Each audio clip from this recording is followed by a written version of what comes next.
Welcome to Centerpoint's Dive In with Matt and Joe.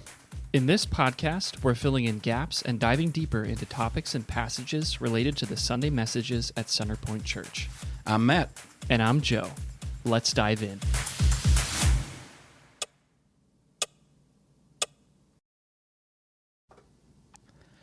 Welcome in, everybody. It is great to have you with us today and dive in with Matt and Joe. We are diving into a couple of Hebrew words that we find towards the end of Psalm 23 that are so rich and powerful. And honestly, Joe, the further I study this and just pull out these little pieces from Psalm 23, kind of taking this slow roll through Psalm 23, it's just filled with such richness. Mm-hmm. It really is. Yeah. And so there's a couple of these words that we want to dive in a little bit deeper on. And it's the two words. One is tov, so good. Good. Yeah. Is how that's translated, good. And we want to take a look at what does that mean? Where does it come from? Why is it significant that David is here at the end of Psalm 23 saying goodness, tov?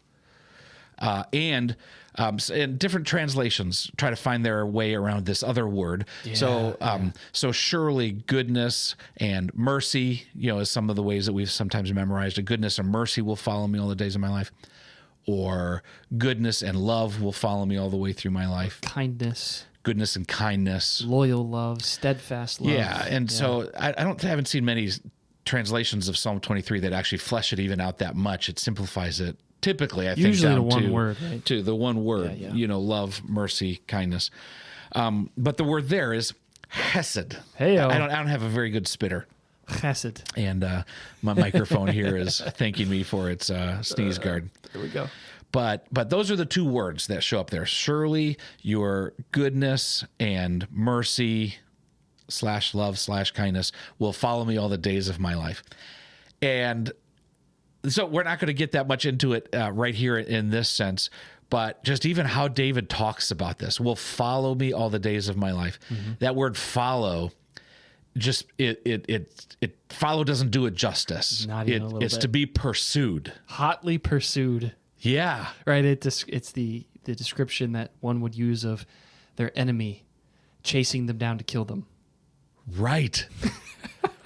And so what would David know? I mean, he's king after all. What would he know about enemies hotly pursuing him? Yeah, right. He knew a lot about that before Yeah. he became king, when Saul hunted him down in the wilderness, and after he became king, he was a marked man. He was a marked man. And so you talk about Saul, David would serve, had already been anointed king. I don't know that Saul knew that because Saul was still king, but Saul brings him in to serve him in the courts, and Saul just gets so furious with him. He tried to pin him to the wall with a spear. Right. At least on twice, two occasions, and then chases him into the wilderness. Hunts him down with his army to kill him. Yep. And then David's own son turned on him after David was king. He wanted the throne. Yeah, he knows And so the what son it's like. wanted to kill his dad, Right. pursued him back into the wilderness. So he knows what this is like to be hotly pursued by one's enemies. Yeah. Like being chased by a bear. We wouldn't know anything about that in New Hampshire. Nothing about that, no. And that's the word. Like these two things are chasing after me They are hotly pursuing him and you every and me. day of his life. And obviously not to kill him, Right? as we'll unpack. So David knows what it is to be pursued by his enemies. And now in the richness of this psalm, he's saying, I am being hotly pursued by Yahweh's goodness, tov, and by Yahweh's steadfast covenant love, hesed. And that's just remarkable. Yeah, as we're going to see. Yeah. Yeah. So let's jump in here and talk to us a little bit. Get the ball rolling for us around tov. Tov. Where do we see that come online? Because we can get good. Like, what is good? It can. Like, we know what good is. We watch a movie and say, that was a good movie. Yeah, that was good. Have a cup of coffee. That was a good cup of coffee. Good, yeah. have a meal. That was a good meal. That doesn't necessarily mean excellent or superb. Yeah. Or the best. Or he might say, like, you're a good man. Yeah, You're okay. a good person. That probably gets at a little bit more. It can. Yeah. And so it's like good is one of those words that we use all the time. Mm-hmm. We kind of know what it means, but why don't you define good? Well, not bad. Right? So it's hard to define. Right. And so if we want to better understand how is David, inspired by God's Spirit, writing Psalm 23, what does he mean by good? And so take us back a little bit on where we might first see that word come online and mean something that helps us understand it better. Yeah, no, I think it's well said, right? So we want to understand these words and crawl into the minds of the biblical authors who are led by the Spirit as best as we can. So our word "good" here shows up on page 1. So we're dropped right into the beginning. Yeah. So we're not too far into the story. And not at all. So we're introduced to God, and God is creating. So he creates these spaces, and then he fills these spaces. Then he makes mankind, and he blesses them, and he commissions them to walk with him, to be fruitful and multiply, to rule and reign over all creation. And so there's just this rhythm here of creation as he creates. It's good. He creates, it's good. He creates, it's good. He creates, it's good. And so in Genesis 1:31, kind of the culminating here, God saw all that he had made, and it was very good. So in Hebrew, it's tov tov. Tov tov. Tov tov. Yeah, so very good. So kind of, correct me if I'm wrong, but in Hebrew literature particularly, repetition is emphasis. Correct. So, we would say very. Yeah, right. But it's a often superlative. It's repeated. So tov is like way good. So literally, I understand that to mean it is wicked good. Wicked good. Right? Well played, Matthew. Yeah. Yes. Yeah, that's right. So what we see here, and I think you actually have brought this out quite a number of times. I think it's a really helpful definition that's faithful to what this word means in Hebrew. But tov is describing what is as it should be in God's good world. Right. So say that one more time. Tov, good, describes what is as it should be in God's world. Yeah. Is that fair to how you've been? Because you oh yeah, you were the first one to introduce me to that, and I just think that's really helpful. Well, I think you nailed it. And it is, and that's why when God makes it, so just right off the bat, like, let there be light. And God saw the light. He says, it is good. Yeah. It wasn't because he was reflecting on a spectrum that showed up in a particular pattern within an eye, because that light did what I intended it to do. It is what I'm intending it to be. And so goodness speaks of its intended use. It is living up to its intended use. It is participating in God's intention of flourishing, life, beauty. And so even in the whole rhythm of creation, the one place that he said, God looks at it and says, it is not good. Yeah, that's right. No tov. It's actually low. Low tov. Low tov. Low tov. Yeah, it's not just low. It's not there. Right. Right. It's so low tov is when he looked at the human man and saw him alone. Yeah, that's right. Low tov. So why was it not good? Yeah. Is because man by himself could not be what he was created to be. God made him to exercise dominion over creation, to multiply and cover the earth, right? To take Eden out so all of creation would know the goodness, beauty, and flourishing of God. That's right. By himself, the human man You can't fulfill could that. not do it. Yeah, you can't fulfill that mission. And so then God made a helper for him, a completer for him, A delivering ally. a delivering ally for him in the woman. And then God says, all of this now is very good. Yeah. Wicked good. Wicked good. Tov tov. So self-correction time. Yeah. That was very well said. and I was multitasking as I was listening to you. It's actually not tov tov in the Hebrew. Oh, it's not? It's mayod tov, so my bad. Mayod tov. Mayod, yeah. So mayod means wicked. Right, there you go. Yeah, so it really comes back to As wicked in wicked good. Yeah, thanks for double checking that. Yeah, no, I had to self-check myself. But there is a tendency in Hebrew language to emphasize that's right. with repetition. That's right. No, so that's well said. So this is really important that this is setting us off right at the beginning of the story. That God names everything Tov, that everything is as it should be. It's this world with great potential, and the man and the woman are invited to take it out into the world. I love the way you said that, right? To fill the whole world with his glory. Yeah. To take Eden and extend it throughout the globe. And so you pointed out it's not good when the man's alone because he can't fulfill that. But then we're also introduced to 2 trees. Sure, the knowledge of... Right.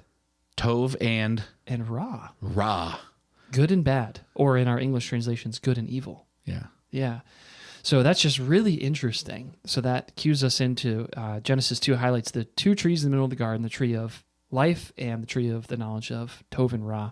And so the man and the woman are tempted to define Tov and Ra on their own terms. That's part of the allure of taking of the fruit of that tree. But what we've already seen is that Yahweh himself defines what is Tov and Ra. That's exactly He's it. already doing it. Exactly. So when humanity is going about their commission to bring flourishing goodness and beauty to all of creation, as you say, to Edenize the world, yep. They're to do it walking right next to the Lord. And every time they approach something and they think, oh, is this Tov or is this Ra? They're supposed to quick look over at Dad, Tov or Ra? And Dad says, Tov. Okay, this is how we know what good is. And so they're counting on Yahweh to tell them what is good and what is not good. Yeah, because it was an invitation to trust him. Exactly. Walk with him. Because that's what's most Tov. The most Tov thing in the universe. Right. Is to trust him. Because he is Tov, and he's the origin of Tov. Yeah. And everything he does is Tov. Yahweh is Tov. There's the vanity plate. There it is. And so, but what they did instead of just looking over at Yahweh and going, "That's good, not good. What is it?" They wanted to know for themselves, which in one sense makes sense. Like if they're going to order the world, then they should at least know the difference between good and not good. But the knowing was to come through the relationship. Exactly. And so the Satan, who cloaks himself as a figure of wisdom as the serpent, he invites them to short circuit the relationship. You can define what's right and wrong. And he lies to them about what is good. Yeah. Not that that's relevant at all to us. None of us have experienced that in our day. Oh, yeah. No, the Bible's not relevant at all. So we're totally joking. Right? Wildly relevant for woe every to the generation. ones who call evil good Yeah. and good evil. Yeah, that's right. Woe to the ones who have flipped good and evil, beginning with the serpent. Yeah, it's right. And so this is where later on in Deuteronomy chapter 6, verse 18, so Deuteronomy is kind of Moses' last sermon, extended sermon to the Israelites before he passes on. And he says, you need to do what is right and good in God's eyes. So that's just interesting. You need to do what is tov, what is good in God's eyes. And how were they to do that? Well, they were to listen to Yahweh through Torah, the instruction that was given as they walked with him. Yeah. So even though humanity is exiled outside the garden, the invitation is still, you can learn what is tov from the author of tov. Yeah. Wait. I've got a thought that is kind of coming online to me now because I'm thinking about David. And so he's being hotly pursued by those who desire to kill him. Mm-hmm. So Saul is not acting tovely in those moments, but he is trusting that Yahweh is tov and is pursuing him with tov. So the goodness, it involves situation, but it is not dependent upon it. In other words, we can be in really hard situations, difficult situations, painful situations. Yeah. and still experience tov, flourishing, goodness, beauty, because God himself is tov. Mm-hmm. And what David starts out with in Psalm 23 is, Yahweh is my shepherd, therefore I have what I need. Yeah, that's right. Right. And so in one sense, it's coming full circle. We're leading out with Yahweh is my shepherd. I don't lack anything. Mm-hmm. I have enough because God is enough. Correct. Yahweh is enough. Right. There are circumstances in my life that sure don't feel good, as far as pleasant, pleasing, comforting. Mm-hmm. But God himself is good. Right. Therefore, it is goodness that pursues me hotly. Yeah, that's right. Yep. All right, I'm just kind of. It's not circular, but it is completing thoughts. Well, it's really okay. Can we take a minute? Yeah. Okay, so this is not every psalm, and as we've been making our way through this psalm, I've been wondering if this is one of them. But there are some psalms that are written in such a way that when you get to the end, it's actually a thought that then should make you go back up to the first verse. Like it just did. And then in that way, it is actually Okay. circular in the sense of it's an invitation to just keep meditating on it. Mm. So I think your connection is actually a really good one that I wonder if it is intentional. Wicked Tove. So I just think that's really neat. Oh, yeah. Thanks for highlighting that. Yeah, it's really neat. And isn't it interesting too? We talked about the green pastures, the still waters. We looked at how that's Eden imagery. Yep. This is a psalm, a wilderness psalm, and yet here's Eden showing up in the wilderness. And so here we are again. Tov is pursuing him hotly. And where do we first learn about Tov? Is in the garden. Is in the garden. Right? So Or in creation. Yeah. correct. So it's not only a nod backwards looking at the garden, but it also could potentially be, some scholars believe that this is also a nod forwards to the promise of new creation. Certainly. A little nod to it. And it's as if Yahweh's creative and sustaining energy that is Tov is hotly pursuing David all of his days, renewing him. And one day will ultimately renew him in the ultimate Tov, new heavens and new earth. Well, and isn't that what the story of Scripture tells us? Mm-hmm. That there is nothing that will thwart God's intention to settle into his creation with Tov. Mm-hmm. Like nothing will thwart it. No, and what made it Tov, part of what made it Tov in the beginning was it was God plus the man plus the woman in the garden. And God said, this is really good. Now join me in ruling over everything. So it's not Tov when the man and the woman aren't with him. Mm-hmm. So he just refuses to give up on the vision to dwell with humanity and have them join him in ruling over creation. Yeah, and I think sometimes we use the language of God's sovereignty in ways that we tend to be more comfortable with. We're less comfortable with the notion of goodness, and we're more comfortable with the notions of control. Of control, yeah. And so we right. use the language of sovereignty to articulate control. Mm. And we extrapolate that onto what we read in Scripture, I think, at times. When in fact, what I think sovereignty is God's intention that will not be thwarted to bring about goodness, flourishing, beauty in his creation as he settles into it with himself. And so, well, we might look at a world that's being torn apart by war.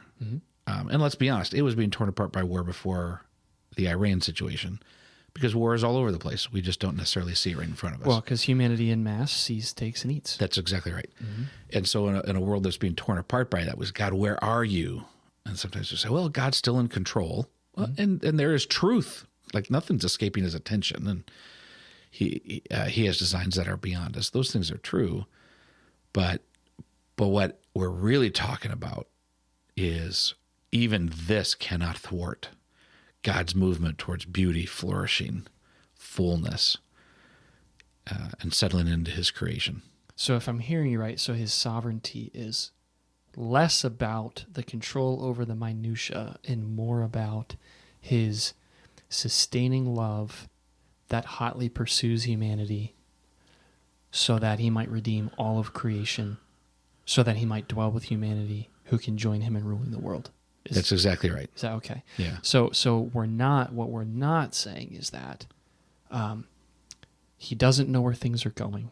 Correct. He's wringing his hands. He's waiting on us to decide. I'm not hearing you say those things. No. Nor would I be a proponent. Again, kind of a nerd concept would be open theist. That's what I was. Yeah, that's what I was getting at. So I'm not tracking with that. No, where God is kind of surprised, just like the rest of it. He's like, I'm not sure what's going to happen here. Yeah, no, we're not saying that. Nope, the opposite. But rather, in his knowing, in his awareness, he is hotly pursuing his creation with goodness and love. And doesn't this tie into hesed? Well, it absolutely does. So his loyal love. Yeah. Yeah. Was there anything more that you wanted to say about the Tov piece? Oh, I don't think so. Only in there are a few verses that I think are worth exploring that actually uphold Tov and Chesed together. Okay. That are outside of just this psalm here. Yeah, let's circle back around to that after we take some time to talk about hesed. Yeah. Okay. So in Psalm 23, we're talking about surely your goodness and love, mercy, kindness, hesed will hotly pursue me all the days of my life. Yeah. So hesed, talk a little bit more about that one. What does hesed mean? Because it's more than one word. Oh yeah. Can contain. In the English language, yes, it's more than one word can contain, and that's why our translations, I think, grapple and struggle with how do I articulate this.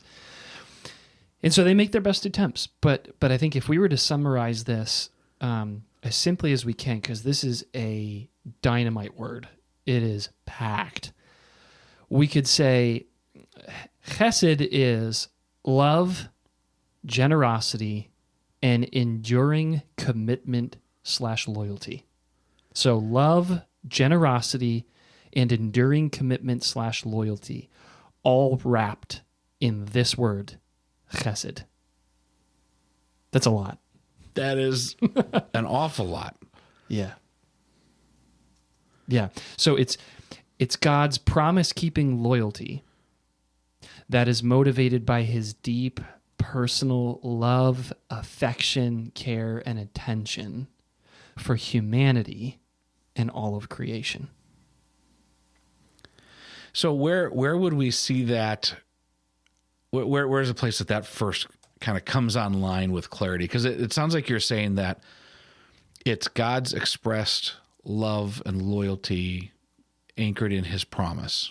Yeah. Mm-hmm. So where would that be coming online? Okay. So a really important couple of verses for us to camp out on here for the next couple of minutes. Exodus chapter 34, verses 6 and 7. So this is God giving the commandments to the Israelites. This is now the second time that God is writing the 10 Commandments for Moses. Why did he need to do it twice? Was he writing it in duplicate? Because everybody was just having so much fun. They were like, can you make more? No, because Moses smashed the first iteration when he came down from the mountaintop and they were worshiping the golden calf and indulging in revelry with one another. Idolatry and injustice. So just like that's really important background for the words that we're about to read. Okay. So give the reference again. Exodus 34, and I'll actually start in verse 5. It says, "Then the Lord came down in the cloud and stood there with Moses and proclaimed his name, the Lord." Okay, now here's our verses 6 and 7. "He passed in front of Moses, proclaiming, 'Yahweh, Yahweh, the compassionate and gracious God, slow to anger, abounding in chesed and faithfulness, maintaining love to thousands, and forgiving wickedness, rebellion, and sin. Yet he does not leave the guilty unpunished. He punishes the children and their children for the sin of the parents to the third and the fourth. And then our English translations add in their generation. So these are really important verses because these two verses are the most quoted, referenced, or alluded to verses in the entire Bible. It's really important. It seems that would be important. Yep. So this is God revealing who he is. So this is how God describes himself. So if he's like, hey, if you want to know who I am, you can explore my interactions with my people, right? Like how he reveals his name to Moses. But he says, here is who I am at my heart and my character.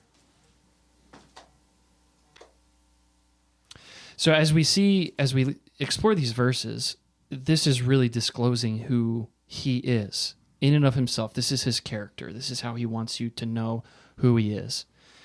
And so right in here, he's abounding in, NIV says love. He's abounding in love. We could, maybe it would be helpful to say loyal love, but the word is hesed here. And so this is important because this is tying us into his promises. So here he's speaking to the Israelites. Now the Israelites are descendants of Abraham. If you remember back in Genesis chapter 12, out of all the nations, so Genesis 11 was the Tower of Babylon, where God scatters the nations, and then Genesis 12 picks up with out of all those nations and out of all those people, God calls Abraham, and he says, Abraham, I want you to follow me, go to where I'll tell you to go, and through you, I'm going to bless all nations. I'm going to bless the world through you. So Abraham is going to have an offspring, a seed. Well, where does that idea come from? Well, it doesn't just come from there in the Abraham story. It takes us back to Genesis chapter 3. And Genesis chapter 3 is where the man and the woman take and see and eat from the tree of knowing Tov and Ra. They are exiled out of the garden. And from there, God is meting out the curses upon the serpent and the ground, and he tells the serpent, hey, listen, there's going to be an offspring or a seed from the woman who will come, and he will crush your head. So this is all interconnected here. So by the time we get here in Exodus chapter 34, this is now the people, the Israelites, through whom that offspring would come, the offspring who will crush the head of the serpent. So the contingent promise, let me rephrase that. The promise that God gives to rescue the whole world is going to come through this people. And so here he's reaffirming that covenant promise. And he's saying, you want to know who I am? I am abounding in hesed. So I dabble in hesed, or there's a little part of me. I've got a little bit of hesed in my little toe. Is what God says. Is that what am I tracking with you all right? My cup overfloweth. Yeah, well, okay, let's use David's words again, right? It is abounding in this steadfast love. Yeah. Loyal love, right? Because it's anchored in his promise. Right. That he will be faithful to the promise that he has made. Mm-hmm. And what is that promise? To rescue and redeem a people through which he will reveal his glory to all creation, renewing, redeeming, restoring, ultimately a new heaven, new earth. Because the vision from the beginning was to have humanity walk with him and join him in ruling over all of creation. Yeah. And that's where it goes eschatologically into the place where heaven and earth are reunited, where God himself is with his people. Yeah. And they are with him. That's right. That there is no more need for a son because God himself is the one who brings his light to all of creation. Yeah, that's right. This is an extravagant love. Yeah. Yeah, because in order to accomplish that, he must redeem what has been fractured and broken.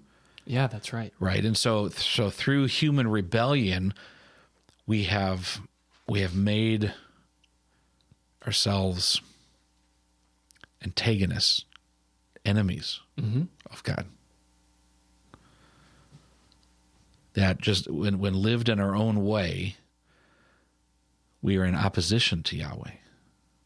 Yeah, that's right. And so if God is going to do this thing that is consistent with his character, he's going to do it by redeeming a people, by drawing them to himself in reconciliation through the forgiveness of sin. Yep. That's the way he does it. And making them new. Yeah.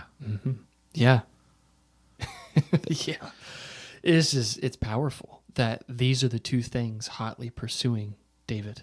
Yeah, so it is, and it's not even just a descriptive character of God.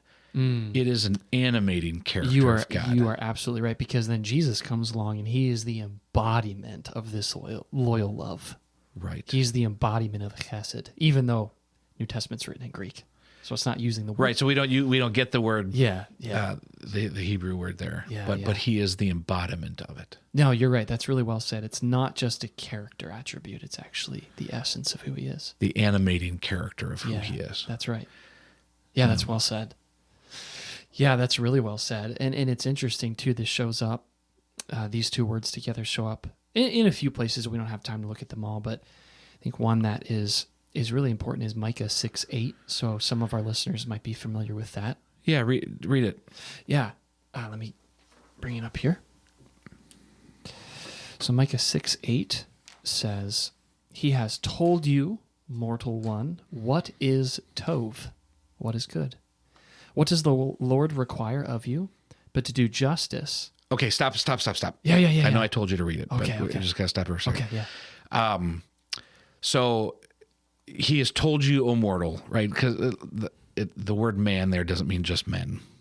Right. Yeah, So human right. ones. So human ones. The humans, yeah. And so he has told you what is good. Yeah. To go back to the garden, where God is the one who establishes what is good. He has Exactly. told you what is good. Exactly. Because let's face it, we all want to live a good life. I want a good life. I want to have a good family. I want to have a good marriage. How do I get? He has told you what is good. That's right. And so he has revealed what will bring flourishing, what will bring vitality, what will bring beauty And life. to all creation. He has told you. He's already said. What is this thing that will unleash goodness into creation? Okay, continue read on. Sorry. This is so good. Okay, so he's told you what is tov. And what does he require of you? To do justice, to love hesed, and to walk humbly with your God. Take it to the bank. So stop it, Matt. We're not going to go into all of these pieces. Oh, okay. All right. We'll save our Micah 6:8 for another time. Okay. But reflect on, because you were struck by how hesed shows up in this, and so I don't want to derail you. No, you're not any derailing more me. I than kind of want already to go where you want to go. No, it's just seeing these two words here in conjunction with justice, which is the Hebrew word mishpat. Justice and righteousness are often connected in the Hebrew Bible, in what we call our Old Testament, and that's all about doing right by others. Like this is what it looks like to love your neighbor as yourself.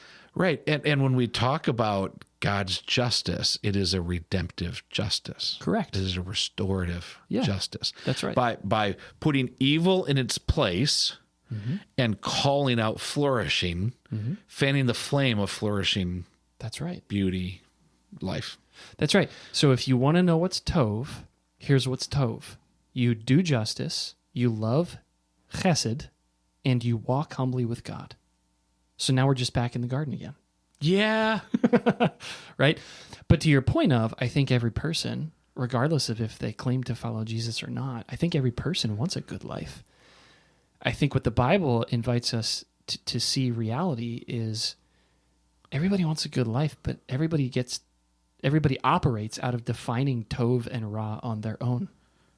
And then this is just how we make a giant mess of things. Yeah. And we are dead apart from him.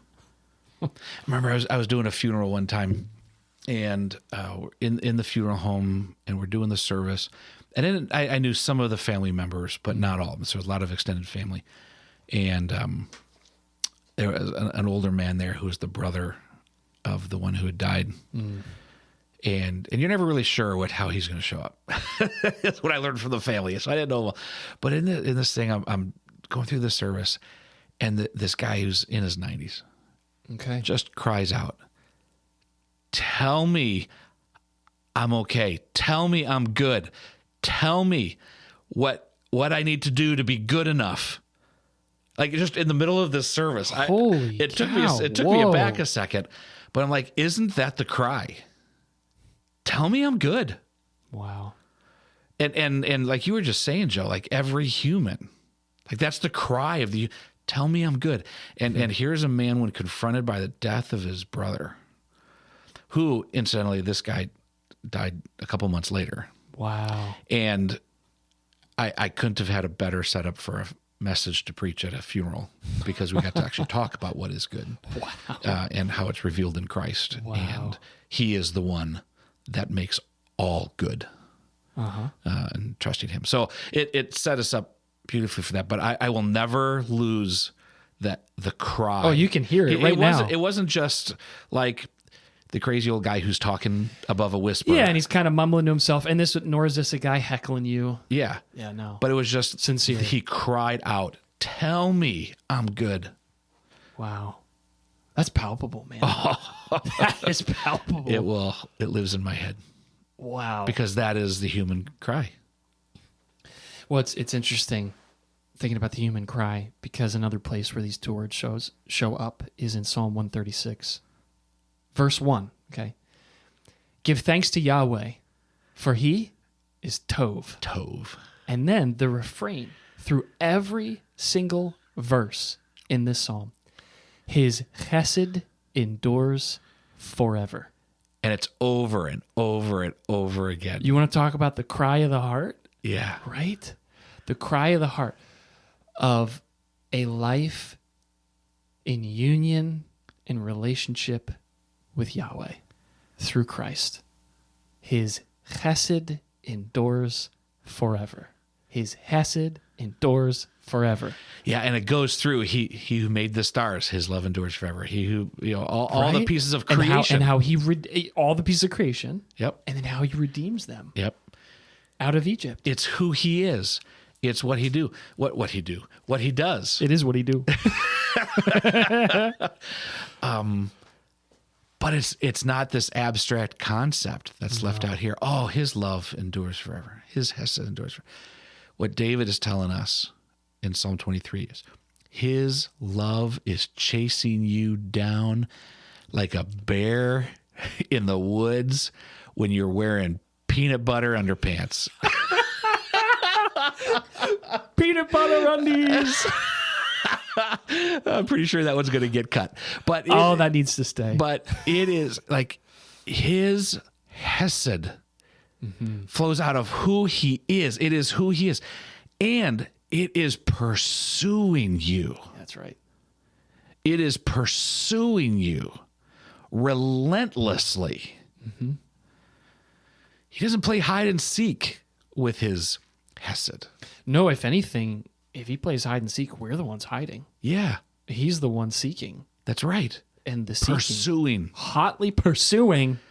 I'm going to find you. He doesn't say, pull it together, Joe. Nah. Pull it together, get yourself figured out, and then I'll give you a little dollop of hesed. Yeah, maybe you'll get a little bit. A little sprinkle. No. So for those of you who are listening, look behind you right now. You are being hotly pursued by Yahweh, the one who created everything that is. He created everything that is out of his love. Creation is a reflection of his enduring hesed. He redeems, he restores, he reconciles people to himself because of his hesed.